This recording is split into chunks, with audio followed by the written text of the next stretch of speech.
Look. I don't know you. You're already saying you don't even like. So this is what I'm trying to say. You're anti-Muslim. You're even blatantly saying that. Bro, listen. Ishmael, we can't say that Sanjay is anti-Muslim. He's never said that. He just said it. He just said he's anti-Muslim. Ishmael, is Britain more racist? It's always been racist. All it is public freedom of speech. Now people are reporting. Back in the days, they never reported it. They brushed it on the carpet. The police never done nothing about it. Because come on, Stephen Lawrence is still going on. But isn't it better? Isn't it better that people are reporting hate crime? Because then at least we can get to the root of it. Why we solved it? Why was it still happening today in 2017? This is what I'm trying to say. How would you solve it? I'm interested. How would you solve it? Any racial attack, sentence them to something really high, 10 years or 15 years in jail. Simple. But you know what? But we don't even see often rapists get 10 or 15 years in jail. Exactly, judicial system. Even paedophiles don't even get higher sentences. Do you understand what I'm trying to say? So you need to sort everything out, innit? You let them do whatever they want. Ishmael, I want you to have a chat with my next caller, Sanjay from Leicester. Sanjay, welcome to the big debate. Hi, Shazia, you all right? Yes, thank you. Thank you for joining us. Now, Ishmael says Britain has always been racist, but then do you think he's right? Has Britain always been racist? Yeah, I think racism is so old nowadays. It's so so 70s and 80s. There may be a few incidents. Everyone's got a little racism, but there's always going to be a small minority of racists in a country. Now, Sanjay, you're in Leicester. I went to university in Leicester, and I can say from my own experience, I had not experienced racism until, as somebody who'd grown up in Wales, moved to Leicester, somewhere that is so ethnically diverse, and I was shocked at the racism that I felt day to day. From where? In Leicester? In Leicester. Where were you in Leicester? I live in Leicester. Who was giving you racial abuse? Leicester's just like you just said, multicultural place. They've got everything here. You name it, Somalian, Ethiopian. Ishmael, you name it, I love it. I feel like you're from the Leicester Tourist Board right now, but let's focus on my question. Let's focus on this question.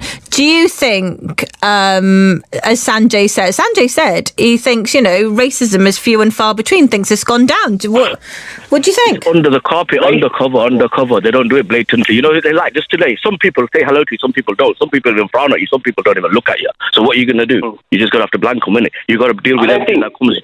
Sanjay, what are your thoughts? I don't think there's no racism. There's always going to be that minority of racism. Now, the thing is, we were talking about hate crime now.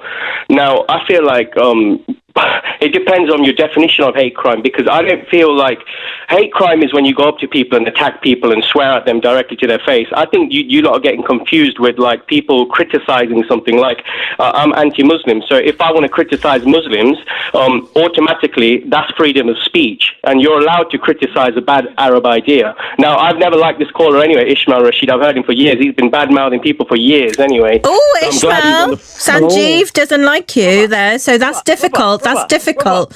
There, look. I don't know you. You're already saying you don't even like. So this is what I'm trying to say. You're anti-Muslim. You're even blatantly saying that. Bro, listen.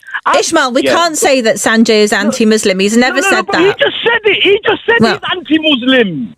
I said I'm anti-Islam, not anti-Muslim, because there's not every... So what's anti-Islam and anti-Muslim, bro? You tell me what's anti-Islam. I'll tell you what it is. I'll tell you what it is, blood. Okay? Anti-Islam is not liking an Arab idea created in Saudi Arabia. That's all. Now, when people follow it and they take it to a retarded limit... Can I ask, sorry? Can I ask what is the limit? Let's let Kinzer in, guys. Let's let Kinzer in.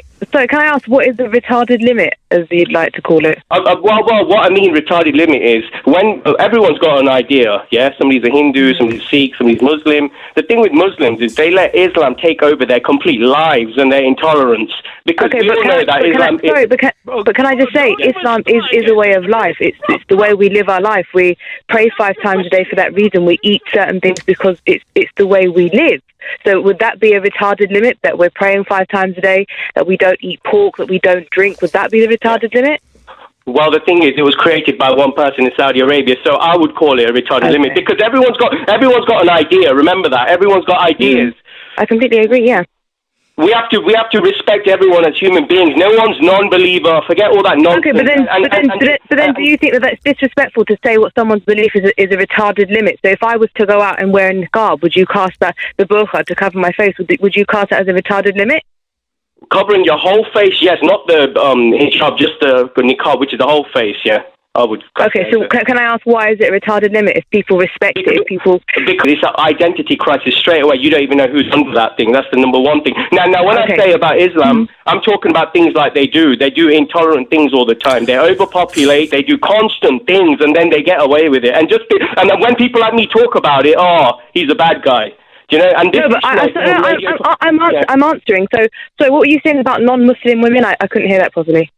They do love jihad. They encourage conversion. They overpopulate to want to take over this Sanjay, country. we can't say that because you're making sweeping statements there. Thank you. You're making sweeping statements there, so we have to be a little bit careful. I want to take this back to the issue of hate crime and earlier in this call where you said, look, how do we even define hate crime? Now, the police definition of hate crime is a crime motivated by racial, sexual or other prejudice